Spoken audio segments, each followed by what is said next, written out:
Salam sehat sahabat Latsar semua.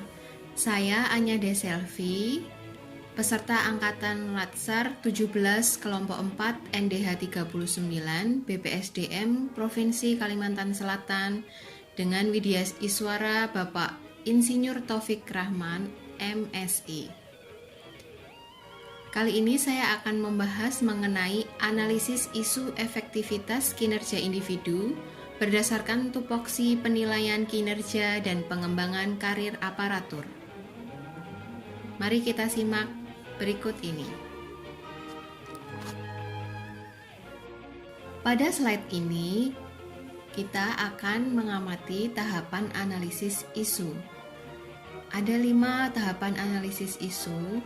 Yang pertama adalah pra-analis, yaitu bagaimana kita harus mencari apa akar masalah yang sedang terjadi saat ini atau isu yang sedang beredar saat ini. Yang kedua, menapis isu dengan menggunakan metode APKL dan metode USG. Yang ketiga, menganalisis isu menggunakan metode Wishbone. Yang keempat, alternatif pemecahan isu menggunakan metode SWOT. 5. Alternatif penyelesaian isu itu sendiri menggunakan tahapan alternatif dengan melihat secara keseluruhan dari berbagai sisi yang ada.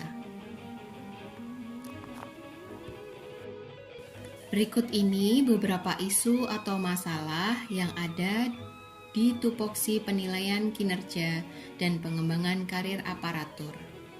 Ada 4. Yang pertama, masih ada beberapa pegawai yang belum membuat, menyusun, mengumpulkan dokumen prestasi kinerja aparatur. 2. Sarana dan prasarana masih kurang mendukung atau kurang memadahi. 3. Adanya keterbatasan aparatur yang profesional di bidang tugasnya. 4. Media informasi terkait penilaian kinerja masih banyak yang belum paham keseluruhannya. Nah, dari 4 isu atau masalah yang telah ditemukan, mari kita analisis kriteria isu tersebut dengan metode APKL. Apa itu APKL? A. Aktual, yaitu yang sedang hangat dibicarakan, diperkirakan akan segera terjadi. P. Problematik, yaitu yang menarik dan mendesak. K. Kalayak, yang menyangkut hajat hidup orang banyak. L. Layak, pantas, realistis, sesuai dengan kewenangan. Isu nomor 1, masih ada beberapa pegawai yang belum membuat, menyusun, mengumpulkan dokumen prestasi kinerja aparatur. Aktualnya 4, problematiknya 5, kalayak 4, layak 4, berjumlah 17, peringkat kedua. Isu yang kedua, sarana dan prasarana masih kurang mendukung atau kurang memadahi. Aktual 4, problematika 4, kalayak 5, layak 3, jumlah 16, peringkat ketiga. Isu yang ketiga, adanya keterbatasan aparatur yang profesional di bidang tugasnya. Aktual 4, problematik 3, kalayak 3, layak 3, jumlah 13, peringkat 4. Isu yang keempat, media informasi terkait penilaian kinerja masih banyak yang belum paham. Aktual 5, problematik 5, kalayak 5, layak 4, jumlah 18, peringkat pertama. Hasil dari metode APKL ini, isu keempatlah yang memiliki bobot paling tinggi, yaitu media informasi terkait penilaian kinerja masih banyak yang belum paham. Pada slide kali ini, analisis isu masalah akan kita bahas dengan metode USG. Apa itu USG? U. Urgency, yaitu tingkat kepentingan masalah. S. Seriousness, tingkat keseriusan masalah. G. Growth, tingkat pertumbuhan masalah. Metode USG dilihat dari skala Likert. 1 sangat kecil, 2 kecil, 3 sedang, 4 besar, 5 sangat besar. Mari kita terapkan 4 isu yang sudah ada menggunakan metode ini. Isu yang pertama, masih ada beberapa pegawai yang belum membuat, menyusun, mengumpulkan dokumen prestasi kinerja aparatur. Urgency 4, Seriousness 4, Growth 3, jumlah 11, prioritas kedua.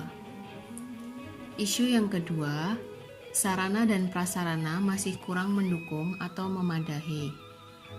Urgency 3, Seriousness 3, Growth 4, jumlah 10, prioritas ketiga.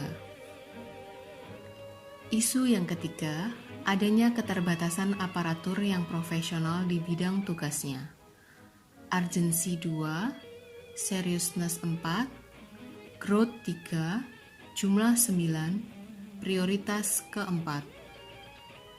Isu yang keempat, media informasi terkait penilaian kinerja masih banyak yang belum paham. Urgency 4, Seriousness 4, Growth 4, jumlah 12, prioritas pertama. Kesimpulan dari metode USG yang digunakan, isu yang keempat memiliki bobot tertinggi, yaitu media informasi terkait penilaian kinerja masih banyak yang belum paham. Setelah menggunakan metode APKL dan metode USG, mari kita menggunakan analisis isu dengan metode Fishbone. Apa itu analisis Fishbone atau Ishikawa?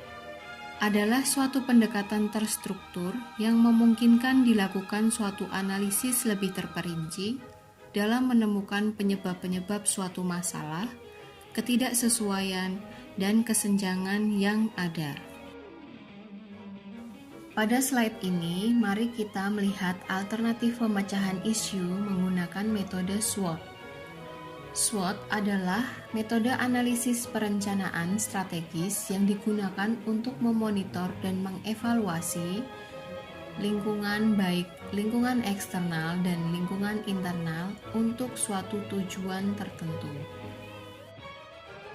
S yang merupakan strength, adanya media elektronik atau digital tentang penyusunan sasaran kinerja pegawai, sistem yang baik dan mendukung, pegawai yang berkompeten. W untuk weakness, adanya beberapa pegawai yang kurang paham teknologi atau tidak bisa akses, pegawai kurang aktif dalam mengerjakan sasaran kinerja pegawai, adanya ketentuan aturan yang berubah-ubah. O, yaitu opportunity, sosialisasi melalui edaran tulisan maupun gambar, paham tugas dan tanggung jawab masing-masing aparatur, sarana dan prasarana yang mendukung. T untuk threats, perentasan dari pihak luar, adanya database yang error sehingga tidak bisa diakses, data dokumen hilang tanpa jejak. Setelah kita melihat metode yang ada, yaitu APKL, USG, Fishbone, dan juga SWOT, ini adalah tahap terakhir, yaitu alternatif penyelesaian isu. Isu yang ada dapat menghambat proses administrasi kepegawaian yang bersangkutan dengan organisasi maupun individu, berkaitan dengan kenaikan pangkat, gaji berkala, dan lain-lain. Penyebabnya, hal tersebut di atas bisa terjadi adanya ketidakseimbangan dari faktor lingkungan, sumber daya manusianya, metode yang digunakan, sistem, dan sarana prasarananya. Untuk alternatif penyelesaian ada 3, yaitu menyusun standar operasional pelayanan terkait cara penyusunan sasaran kinerja pegawai. 2. Memberikan sosialisasi untuk seluruh pegawai ASN. 3. Penerapan secara terus-menerus supaya semakin paham. Tahapan alternatif ada 2, 1 menyampaikan media elektronik digital tentang penyusunan sasaran kinerja pegawai. 2. Menggunakan metode yang tepat dan membagikan informasi melalui Zoom, flyer, sosialisasi, maupun perangkat lainnya.